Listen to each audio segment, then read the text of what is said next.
ನಗರವಾಸಿಗಳೇ, ನಿಮ್ಮ ಹತ್ರ ಒಂದಕ್ಕಿಂತ ಜಾಸ್ತಿ ಮನೆಗಳು ಇದ್ದಾವ? ಈ ಪ್ರಶ್ನೆಯನ್ನ ನಿಮ್ಮ ಮನಸ್ಸಿಗೆ ಒಂದ್ ಸ್ವಲ್ಪ ನೀವು ಹಾಕೊಳ್ಳಿ. 200 ಗ್ರಾಂಗಿಂತ ಹೆಚ್ಚು ಚಿನ್ನ, ಒಂದಕ್ಕಿಂತ ಹೆಚ್ಚು ಕಾರ್ ಇದೆಯಾ? ಯೋಚನೆ ಮಾಡಿ ಒಂದ್ಸಲ. ನಿಮ್ಮ ಕುಟುಂಬಕ್ಕೆ ಸಿಕ್ಕಾಪಟ್ಟೆ ಬಾಡಿಗೆ ಬೇರೆ ಬೇರೆ ಮೂಲಗಳಿಂದ ಬರ್ತಾ ಇದೆಯಾ? ಹೌದು, ಬರ್ತಿದೆಯಾ?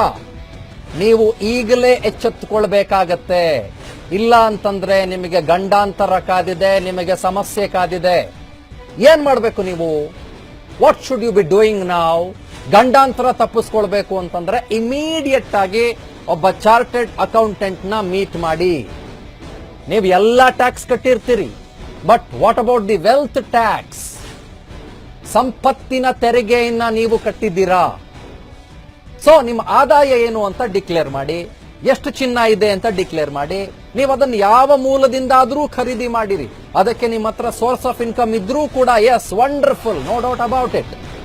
ಆದರೆ ಬೇರೆ ಬೇರೆ ಕಡೆಗಳಿಂದ ನಿಮಗೆ ಬಾಡಿಗೆ ಬರ್ತಿದ್ರೆ, ನಿಮ್ಮ ಹತ್ರ ಒಂದಕ್ಕಿಂತ ಹೆಚ್ಚು ಸೈಟ್ ಇದ್ರೆ, ಅಥವಾ ನಿಮ್ಮ ಬಳಿ 200 ಗ್ರಾಂಗಿಂತ ಹೆಚ್ಚು ಚಿನ್ನ ಇದ್ರೆ, you will have to pay the wealth tax.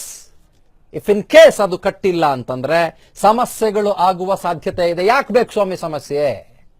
ಸುಮ್ನೆ ಯಾಕೆ ತಗ್ಲಾಕೊಳ್ಬೇಕು ಸ್ವಾಮಿ? ಒಬ್ಬ ಚಾರ್ಟೆಡ್ ಅಕೌಂಟೆಂಟ್ ನ ಮೀಟ್ ಮಾಡಿ, ನಿಮ್ಮ ಫಿನಾನ್ಸಸ್ ಏನು ಅಂತ ಅವ್ರ ಮುಂದೆ ಹಿಂಗಿಡಿ.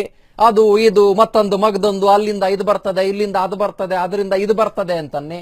ಆಗ ಚಾರ್ಟೆಡ್ ಅಕೌಂಟೆಂಟ್ ನಿಮ್ ಮುಂದೆ ಕೂತ್ಕೊಳ್ತಾರೆ, ಅವ್ರದ್ದೊಂದು ಟೀಮ್ ನಿಮ್ಮ ಪಕ್ಕದಲ್ಲಿ ಬರುತ್ತೆ. ಹಿಂಗೆಲ್ಲ ಕೂಡ ನಿಮ್ಮ ಫಿನಾನ್ಸಸ್ ನ ಮತ್ತು ನಿಮ್ಮ ಡಾಕ್ಯುಮೆಂಟ್ ನ ಅವರು ಸ್ಟಡಿ ಮಾಡ್ತಾರೆ. ಅದಾದ್ಮೇಲೆ ನೀವು ಏನೇನ್ ಮಾಡಬೇಕು ಅನ್ನುವುದನ್ನ ಅವ್ರು ಹೇಳ್ತಾರೆ.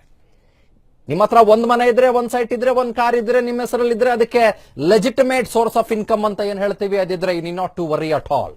ಬಟ್ ಅದಕ್ಕಿಂತ ಜಾಸ್ತಿ ಇದ್ರೆ ಯೋಚನೆ ಮಾಡಿ.